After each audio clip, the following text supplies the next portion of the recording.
오늘 성령 강림후 제12주 교회력에 따른 성서일과 성경 봉독이 있겠습니다. 사무엘하 18장 5절에서 9절, 15절, 31절에서 33절의 말씀입니다. 그때의 왕이 요압과 아비새와 이때에게 부탁하였다. 나를 생각해서라도 저 어린 압살롬을 너그럽게 대하여 주시오. 왕이 압살롬을 너그럽게 대하여 달라고 모든 지휘관에게 부탁하는 말을 온 백성이 다 들었다. 다윗의 군대가 이스라엘 사람과 싸우려고 길력으로 나아가서 에브라임 숲속에서 싸움을 하였다. 거기에서 이스라엘 백성이 다윗의 부하들에게 패하였는데 그들은 그날 거기에서 크게 패하여서 2만 명이나 죽었다. 싸움이 온 땅 사방으로 번져나가자 그날 숲속에서 목숨을 잃은 군인이 칼에 찔려서 죽은 군인보다 더 많았다. 압살롬이 어쩌다가 다윗의 부하들과 마주쳤다. 압살롬은 노새를 타고 있었는데 그 노새가 큰 상수리나무의 울창한 가지 밑으로 달려갈 때 그의 머리채가 상수리나무에 휘감기는 바람에 그는 공중에 매달리고 그가 타고 가던 노새는 빠져나갔다. 요압의 무기를 들고 다니는 젊은이 10명도 모두 둘러싸고서 압살롬을 쳐서 죽였다. 바로 그때 그 에디오피아 사람이 들어왔다. 에디오피아 사람이 왕에게 아뢰었다. 높으신 임금님께 기쁜 소식을 가져왔습니다. 주님께서 오늘 임금님께 반역한 자들을 없애버리시고 임금님께 승리를 안겨주셨습니다. 왕이 에디오피아 사람에게 물었다. 그 어린 압살롬이 평안하더냐? 에디오피아 사람이 대답하였다. 높으신 임금님의 원수들을 비롯하여 임금님께 반역한 자들이 모조리 그 젊은이와 같이 되기를 바랍니다. 왕은 이 말을 듣고 마음이 찢어질 듯이 아파서 성문 위에 다락방으로 올라가서 울었다. 그는 올라갈 때 내 아들 압살롬아, 내 아들아, 내 아들 압살롬아, 너 대신 차라리 내가 죽을 것을 압살롬아, 내 아들아, 내 아들아 하고 울부짖었다. 오늘 우리에게 주시는 주님의 말씀입니다. 아멘.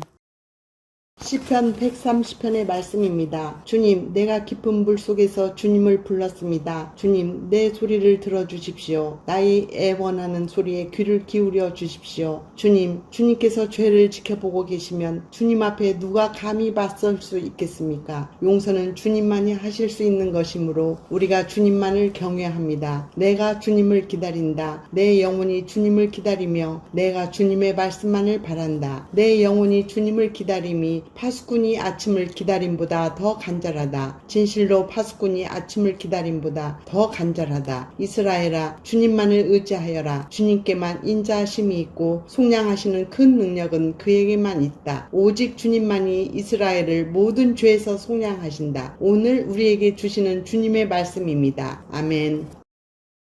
에베소서 4장 25절에서 5장 2절의 말씀입니다. 그러므로 여러분은 거짓을 버리고 각각 자기 이웃과 더불어 참된 말을 하십시오. 우리는 서로 한 몸의 지체들입니다. 화를 내더라도 죄를 짓는 데까지 이르지 않도록 하십시오. 해가 지도록 노여움을 품고 있지 마십시오. 악마에게 틈을 주지 마십시오. 도둑질하는 사람은 다시는 도둑질하지 말고 수고를 하여 제 손으로 떳떳하게 벌이를 하십시오. 그리하여 오히려 궁핍한 사람들에게 나누어 줄 것이 있게 하십시오. 나쁜 말은 입 밖에 내지 말고 덕을 세우는 데에 필요한 말이 있으면 적절한 때에 해서 듣는 사람들에게 은혜가 되게 하십시오. 하나님의 성령을 슬프게 하지 마십시오. 여러분은 성령 안에서 구속의 날을 위하여 인치심을 받았습니다. 모든 악독과 격정과 분노와 소론과 욕설은 모든 악의와 함께 내버리십시오. 서로 친절히 대하며 불쌍히 여기며 하나님께서 그리스도 안에서 여러분을 용서하신 것과 같이 서로 용서하십시오. 그러므로 여러분은 사랑을 받는 자녀답게 하나님을 본받는 사람이 되십시오. 그리스도께서 여러분을 사랑하셔서 우리를 위하여 하나님 앞에 향기로운 예물과 제물로 자기 몸을 내어 주신 것과 같이 여러분도 사랑으로 살아가십시오. 오늘 우리에게 주시는 주님의 말씀입니다. 아멘.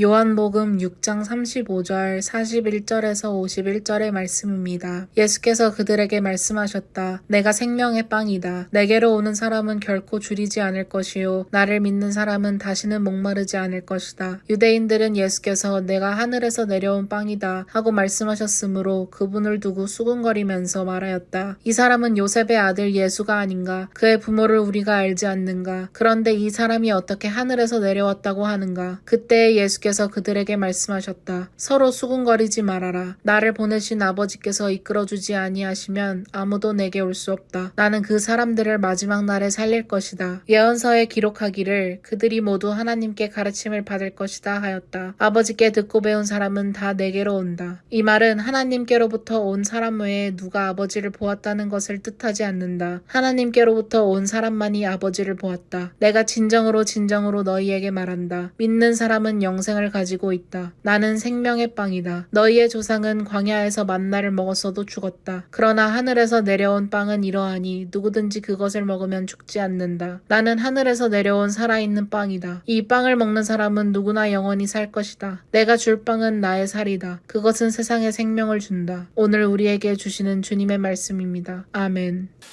기도드리고 설교 말씀 받도록 하겠습니다. 주님, 오늘도 저희들에게 생명을 주시어 또 저희를 부르시어 이렇게 함께 예배할 수 있도록 인도하심을 감사드립니다. 주님께 말로 다 할 수 없는 은총을 입은 자로 주님을 예배하며 일상의 삶이 사한제사가 되는 그런 삶을 살아가기를 원하오니 주여 도와 주시옵소서. 이 시간 성령과 진리로 함께 하시어 주의 말씀을 우리가 받을 수 있도록 도와 주시옵소서. 이 부족한 종을 붙들어 주실 줄 믿고 감사하며 우리 주 예수 그리스도의 이름으로 기도하옵나이다. 아멘. 지난 한 주도 주님을 따르기 위해 애쓴 여러분 모두를 주님의 이름으로 축복합니다. 오늘도 우리는 성부, 성자, 성령 삼위 하나님께서 우리에게 명하시는 생명의 길 그 위로 걸으며 주님을 따르고자 합니다. 오늘 예수님께서는 요한복음에서 되게 중요한 말씀하시는 거예요. 내가 생명의 빵이다. 근데 이 말씀이 얼마나 중요한지 이제 3번을 반복하세요. 내가 생명의 빵이다. 35절, 48절 내가 생명의 빵이다. 그리고 51절 나는 하늘에서 내려온 살아있는 빵이다. 그러니까 이제 생명, 살아있는 목숨이잖아요.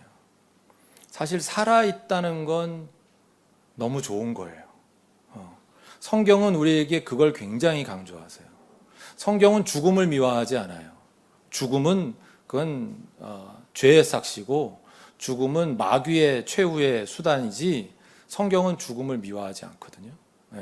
근데 이제 문학이나 그러니까 그건 주로 헬라 철학의 영향을 받은 플라톤, 무슨 신플라톤주의 이런 영향을 받은 데에서 이제 죽음을 좀 미화하기도 하고 아니면 범신론적인 그런 종교에서는 뭐 만물에 신이 깃들어 있다고 믿으니까 뭐 그런 걸 좀 미화할 수 있는 여지가 있는데 우리 기독교는 절대 죽음을 미화하지 않아요.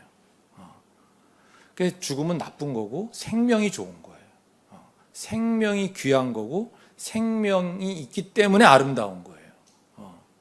예수님께서는 그 생명을 우리에게 주시기 위해 본인은 죽음의 길을 가신 거예요.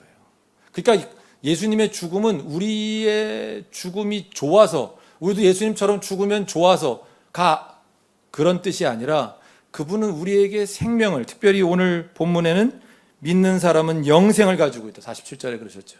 영생을 주시기 위해서. 그리고 그 영생은 44절 나는 그 사람들을 마지막 날에 살릴 것이다.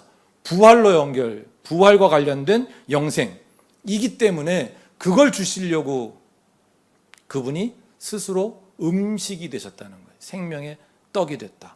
너희는 나를 먹어야 된다. 나를 마셔야 된다. 이렇게 말씀하시잖아요. 이 부분을 어떻게 그러니까 생명의 그 소중함을, 생명의 귀함을, 생명의 아름다움을 어떻게 우리가 회복할 수 있을까? 예수님의 오늘의 말씀을 통해서 우리가 가져야 될 거는 그 부분인 거예요. 생명이 너무 아름다운. 우리가 근데 그러니까 이 생명은 이제 헬라어로 조에라고 하는 거거든요. 이거는 그냥 우리가 요즘에 바이오라고 하는 비오스하고는 또 조금 달라요. 어떤 신적인 능력과 연결되어지는 생기 같은 거예요. 그러니까 그 생생한 생명력, 이것은 예수님이 누구신지를 일단 알아야 얻을 수 있다는 거예요. 근데 오늘 본문이 계속 오병이어의 본문과 이제 그 뒤에 이어지는 거잖아요. 사람들은 생명이 소중한 건 알아요. 근데 생명을 얻으려면 먹고 살아야지. 그런데 예수란 사람이 그 조그마한 물고기 2토막, 조그마한 그 보리떡 같은 거 뭐 이런 거 5개 가지고 수만 명을 먹이는 걸 보니까 이 사람한테 가야 먹고 살 수가 있겠네. 저 사람에게 그 능력이 나에게 임하면 되겠네.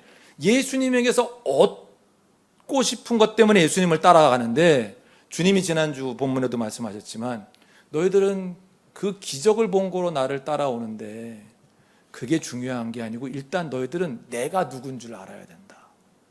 그래서 에고 에임이 나는 무엇이다의 첫 번째 요한복음의 말씀이 나는 생명의 빵이다. 나는 생명의 빵이다. 나를 먹어야 너희가 생명을 얻는다. 에? 식인을 하라는 건가? 예수님 살을 어떻게 먹고 피를 어떻게 마셔? 그게 뭐예요? 그게 십자가하고 연결되어 있는 거예요. 예수님이 우리를 위해 죽으시는 것을 통해 우리에게 전가되어지는 생명, 그 영생. 그러니까 이 영생은 생명의 양만 늘어나는 걸 얘기하는 게 아니에요. 생명의 질이 바뀌는 거예요. 살아있어도 살아있는 것 같지 않은 이 참 시들시들한 우리 인생, 그런 생명이 아니고 하나님으로부터 나오는 예수님으로부터 그 안에 계신 하나님으로부터 나오는 그 내적 생명, 그 에너지, 이것이 우리를 영생에 이르게 한다는 거예요. 그러니까 이거는 그분을 먹고 마시지 않으면 도저히 얻을 수 없는, 그래서 그분은 자신을 생명의 떡이라고, 너희는 내 살을 먹어야 된다. 내 피를 마셔야 된다. 그럴 때 너희는 진짜 생기가 뭔지. 그래서 우리는 아무리 잘 먹고 잘 살아도 주님을 만나기 전까지는 인생이 허한 거예요. 인생에 허기가 있는 거예요. 늘 뭔가 채워지지 않는 게 있어요. 그건 어떻게 채우냐? 그건 우리 주님을 만나야, 주님을 먹고 마셔야 너희가 그 생명을 얻게 되고, 그것이 영생, 이 영생이 영원으로 이어지는 건 왜 그래요? 우리가 부활할 거기 때문에. 근데 그 부활은 우리가 영만 부활하는 게 아니라 그랬죠. 몸의 부활을 믿어요. 우리가 매주 사도신조로 우리가 암송하잖아요. 몸의 부활을 우리는 믿는 거예요. 그러니까 이 몸과 똑같은 몸은 아니지만 뭔가 하나님이 창조하신 이 창조계를 하나님이 포기하지 않으신 채로 그 안에서 지금 우리는 상상도 못할 만한 어떤 멋진 새 하늘과 새 땅을 이루시는, 거기에 우리가 부활한 몸으로 참여하는, 그래서 영생, 생생한 생명력이 살아 숨쉬는, 그래서 생명은 이렇게 좋은 거고 아름다운 건데, 생명을 망칠 수 있는 게 있어요. 그게 뭐예요? 그게 죄예요. 성경은 계속 그 말씀을 하고 있는 거예요. 오늘 사무엘하 본문이 그걸 또 보여주시고 있어요. 이 압살롬 이야기는 다 아시죠? 압살롬이 다윗의 아들이에요. 오늘 뭐 보니까 눈치상 보니까 아들, 내 아들하고 막 우는 거 보니까 아들인 건 아시겠죠? 이 아들놈이 반역을 일으켰어요. 그래서 다윗의 왕자를 뺏고 자기 아버지를 몰아내고 지가 왕이 됐어요. 그랬다가 그 반역이 이제 진압이 된 거예요. 진압이 되고 나서 다윗 왕이 뭐라고 말하냐면 5절, 그때의 왕이 요압과 아비새와 이때에게 부탁하였다. 여러분, 요압과 아비새와 이때는 바울의 가장 충성스러운 신하들이에요. 근데 바울이 지금 명령을 못해요. 부탁을 하고 있어요. 이게 겸손의 표현일까? 아니요. 여러분, 이 본문도 지금 지지난주에 그 밧세바, 그래서 밧세바를 취하느라고 우리아를 죽인 그 본문하고 지금 계속 연관이 되어 오잖아요. 그때 이후로 다윗의 권위가 떨어지기 시작한 거예요. 우리가 지난주에 나단 선지자가 찾아와서 당신이 하나님의 말씀을 가볍게 여겼기 때문에, 하나님을 무시했기 때문에 그런 무시무시한 죄를 저질렀다고 탄핵하는 장면이 나오잖아요. 그런 모든 과정을 통해 지금 다윗의 왕권이 무너져 가고 있는 거예요. 무너져 가고 있었기 때문에 압살롬이 감히 반역을 일으킬 수 있었던 거죠. 비록 반역은 제압이 됐지만 지금 모든 장수들에게 자신의 그 충성스러운 신하에게조차 함부로 명령할 수 없어요. 어떤 명령을 못해요? 저 압살롬 살려주라고. 내 아들 아니냐. 왕으로서 내가 명령한다. 전 왕이었고 비록 쿠데타했던 왕이지만 그리고 내 아들이니까 죽이지 마라 라고 명령하지 못하고 부탁하는 거예요. 여러분, 왕이 신하에게 부탁하는 법은 없어요. 근데 부탁해요. 왜? 자기도 알아요. 자기 말이 먹힐지 안 먹힐지 모르겠다는 걸. 왕명이 통할지 안 통할지 모르겠다는 걸 다윗도 알아서 부탁해요. 얼마나 간곡하게 부탁하느냐 하면 나를 생각해서라도. 우리도 이러잖아요. 정말 이거 참 부탁하기 어려운데 그 너랑 나랑 관계가 있지 않냐, 수십 년의 그 관계가 있지 않냐, 그러니 이건 꼭 들어줬으면 좋겠다. 그럴 때 우리도 뭐라 그래요? 압살롬 걔가 뭐 밉지 않아서가 아니라 나를 봐서라도 좀 저 아들놈 어려서 그런 거니까 너그럽게 대해달라고, 살려달라는 거예요.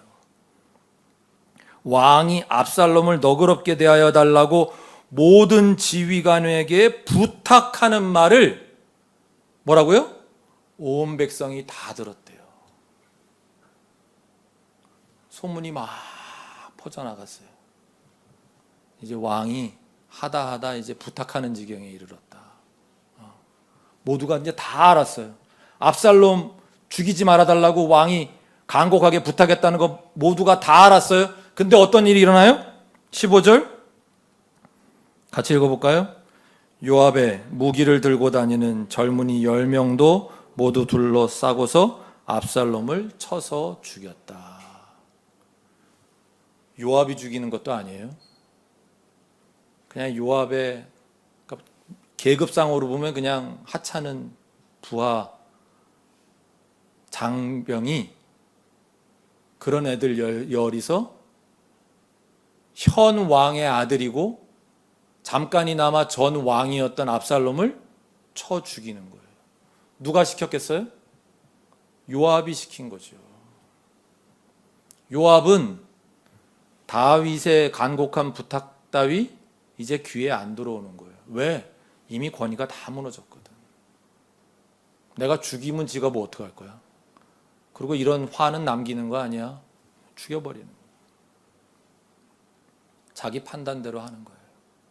가장 충성스럽다던 부하가. 그러니까 다윗이 어떻게 해요? 33절 성문 위에 다락방으로 올라가서, 물론 뭐 대놓고 울 수 없었겠죠. 그래도 반역자 아들이었으니까. 그렇지만 지금 다윗이 통곡을 하잖아요. 이 통곡의 장면에 지금 아들을 잃은 거에 대한 애통함만 담겨 있는 게 아니라 자기가 평생 일구어온 모든 게 다 무너지고 있음을 느끼는 데서 오는 통곡이에요. 이제 내가 부탁해도 안 통하는구나. 여러분, 성경은 지금 3주째 고발하고 있는 거예요. 왜 다윗이 이렇게 무너지고 있는가? 밧세바 그날 저녁 그 하나님의 말씀을 가볍게 여겼던, 하나님을 무시했던 그 하나의 죄로부터 죄가 증폭되고 더 무서운 죄를 저질러서 충성스러운 신하를 죽이고, 그 죄가 파괴하고 그래서 얼마나 우리의 삶을 파괴할 수 있는지 그 죄의 증폭성과 파괴성까지 오늘 본문을 통해 우리에게 좀 뼈에 새겼으면 하는 마음으로 지금 이 말씀을 하고 계시는 거예요. 죄는 절대 가벼운 건 없어요. 우리 청소년 친구들, 죄는 가벼운 거 없다. 꼭 기억해야 돼. 꼭 기억해야 돼. 얘들아, 꼭 기억해야 돼. 죄는 가벼운 거 없어. 그리고 요즘은 또 SNS가 엄청 발달돼가지고 나중에라도 막 학폭이니 무슨 뭐 미투니 막 나오는 거 봤지? 예, 이젠 착하게 살아야 돼. 어렸을 때부터 무조건. 세상이 그런 세상이 됐어. 응? 죄는 가벼운 게 없어요. 죄는 우리가 평생 동안 공들여 쌓아놨던 그 모든 업적, 그 모든 관계, 예? 다 무너뜨릴 수 있어요. 다 무너뜨릴 수 있어. 그걸 지금 다윗의 삶을 통해서 우리에게 보라고 하시는 거예요, 성경은. 다윗이 목동으로 태어나가지고, 왕이 되기까지 그가 얼마나 놀라운 업적들을 이뤘어요. 장수로서, 왕으로서, 예? 그 모든 것들이 지금 그가 이 요압이나 뭐 이런 장수들하고 관계도, 예? 사울 왕에게 쫓겨다니면서 그 막 동굴에서 피신해가면서, 예? 그 광야에서 그들하고 그 끈끈한, 예? 그 전우애가, 그 우정이, 그 관계가 어떻게 만들어진 거냐고요. 다 무너지는 거예요. 내가 아무리 공들여 쌓았어도 죄는 그렇게 무섭게 우리 인생을 파괴할 수 있다. 오늘 에베소서 본문은 그래서 하여튼 죄의 목록이에요. 우리가 파괴하고 있는, 그러니까 이게 지금 앞에 요한복음 본문하고 연결지면 이게 우리의 생기를 파괴하는 거잖아요. 죄라는 게. 예. 우리의 삶의 모든 관계나 모든 업적을 우리 인생을 무너뜨리게 한다는 게 우리의 생명을 파괴하는 거잖아요. 그 생명을 파괴하는 큰 예를 하나 사무엘하에서 보게 하시고 에베소서 4장 말씀은 실천해 갈 수 있는 모든 걸 말씀하는 거예요. 25절, 여러분은 거짓을 버리고 각각 자기 이웃과 더불어 참된 말을 하십시오. 우리는 서로 한 몸의 지체들입니다. 지난주에 한 몸이고 한 성령이고 한 하나님이고, 그러니까 우리가 하나 되는 걸 힘써 지켜야 된다고 지난주 본문이 그랬잖아요. 그 바로 다음 본문인 거예요. 그러니까 거짓말하지 말라고. 선의의 거짓말? 세상에 그런 거는 없다고 봐야 된다.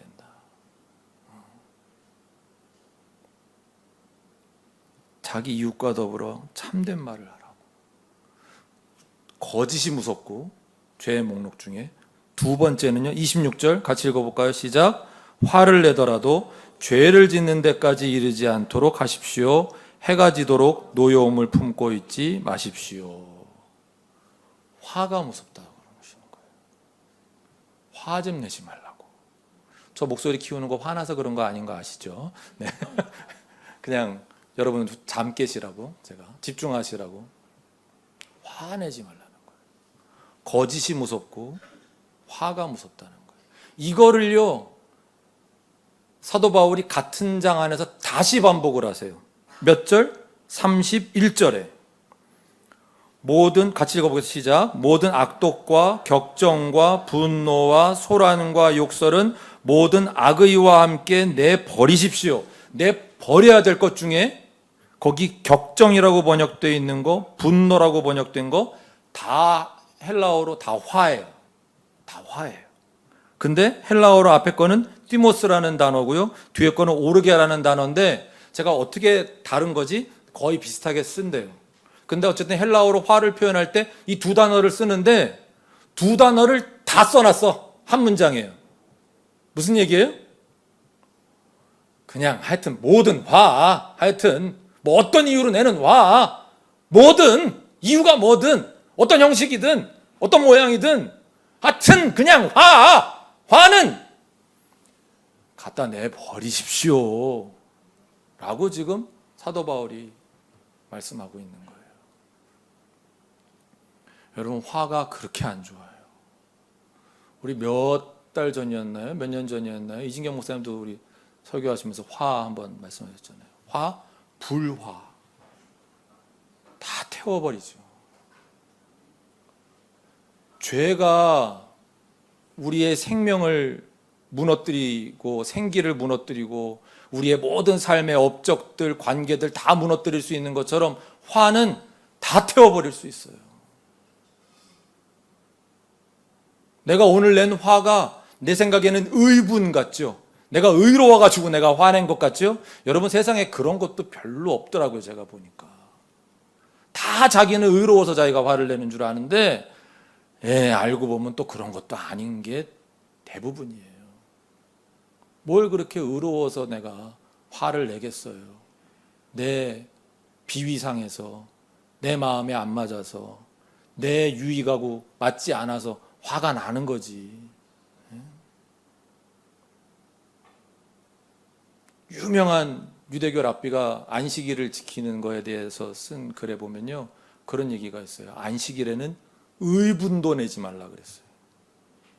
아무리 불의를 보고, 불의를 보면 우리가 화를 내야 되겠죠. 그것도 안식일에는 하지 말라고. 그 안 하는 게 안식일을 거룩하게 지키는 거라고. 그러니 여러분, 화낼 날이 있겠어요? 없어요.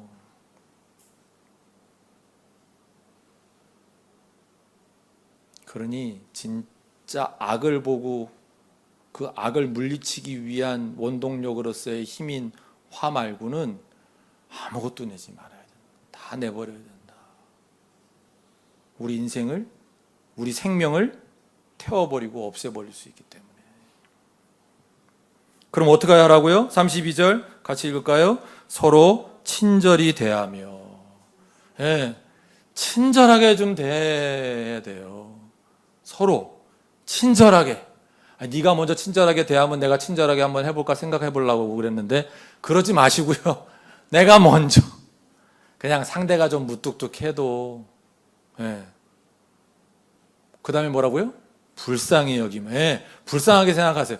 속상한 일이 있어가지고 저렇게 무뚝뚝하구나, 힘들어가지고 저렇게 무뚝뚝하구나 생각하시고 불쌍히 여기시고 그냥 친절히 대해주세요. 하나님께서 그리스도 안에서 여러분을 용서하신 것과 같이 서로 용서하십시오. 용서는 물론 이건 최고 단계이긴 해요. 인간의 깊이로 따지면 최고의 깊이이긴 해요. 그래야 용서할 수 있기는 해요. 그러나 그걸 우리가 목표로 하자고요. 내가 좀 그럴 수 있는 사람이 되는 걸 목표로. 왜? 안 그러면 어떻게 해요? 내 생명을 잃을 수 있어요. 예수님으로 인해 간신히 생겨난 내 신적 생기를 잃을 수 있다고요. 그래서 오늘 본문 마지막 그 에베소서 5장 2절 말씀은 이렇게 되는 거예요. 같이 읽어봅니다. 요한복음 본문으로 연결되죠. 시작. 그리스도께서 여러분을 사랑하셔서 우리를 위하여 하나님 앞에 향기로운 예물과 제물로 자기 몸을 내어주신 것과 같이 여러분도 사랑으로 살아가십시오. 주님이 우리에게 생명을 주시려고 그 몸을 내어주셨는데 그건 우리를 사랑하셨기 때문에 그렇다. 그러니까 당신들도 서로 사랑으로 살아가라. 그러니까 우리가 주님의 그 사랑이 우리 가운데 있어야만 우리는 생기가 돋는 거예요. 제가 여러분을 사랑하는 마음이 있어야만 이렇게 목소리가 올라가고 제 안에서 생기가 나오는 거예요. 그게 없고 그냥 다들 너무 피곤한데 그냥 대충 떼우고 그냥 가자 이러면 목소리를 올릴 일이 없는 거예요. 생기가 나오질 않는 거예요. 그냥 귀찮고 그냥 다 더워 힘들어 귀찮아 잠도 못 잤는데 이러면 그냥 메가리가 빠지는 거예요. 시편 본문은 그래서 뭐라고 말씀하세요? 마지막 7절 8절에 이스라엘아 주님만을 의지하여라. 자 보세요. 예수님이 생명의 떡이심을 알고 그분이 어떻게 우리에게 영생을 주시는지 어떻게 우리가 부활에 참여할 수 있게 하셨는지 그 예수님의 떡 되심 우리가 그분을 먹고 마셔야 되는 그 의미를 알아야 우리가 생명을 얻는데 영생을 얻고 살아가는데 죄 때문에 이게 무너질 수 있어요? 화 때문에 불탈 수 있어요? 근데 우리가 죄를 짓기도 하고 화를 내기도 하잖아요. 이게 생기가 망가졌네. 어떻게 회복해요? 이 생기가? 이 생명을 어떻게 회복해요? 오직 주님만을 의지함으로 다시 그 생명이신, 다시 그 생기의 원천이신 주님께 우리가 돌아갈 때, 그분만 의지할 때. 그래서 8절 말씀은 뭐죠? 1230편 8절, 오직 주님만이 이스라엘을 모든 죄에서 속량하신다. 그분이 모든 죄의 문제를 해결하시고 우리로 하여금 생명을 얻게 하신다. 기도드리겠습니다. 주님, 주님께서 생명의 빵이심을 알게 하시니 감사합니다. 우리가 주님을 먹고 마셔야 영생을 얻는 생명의 질적인 변화가 일어나고, 그리고 부활에 이르는 생명의 양적인 변화도 일어남을 깨닫게 하시니 감사합니다. 오늘 다윗의 생애를 보며, 그리고 에베소서 말씀을 기억하며 우리가 살아가야 할 하나하나의 지침까지 알려주심을 감사합니다. 죄가 얼마나 무서운지, 거짓이, 화가 또 어떻게 우리의 삶을 망가뜨릴 수 있는지 깨달아 싸우니 주여 성령과 진리로 우리를 도우사 같은 죄 반복하지 아니하도록 우리를 붙들어 주시옵소서. 모든 감사, 영광 주님께 돌리며 우리 주 예수 그리스도의 이름으로 기도합니다. 아멘.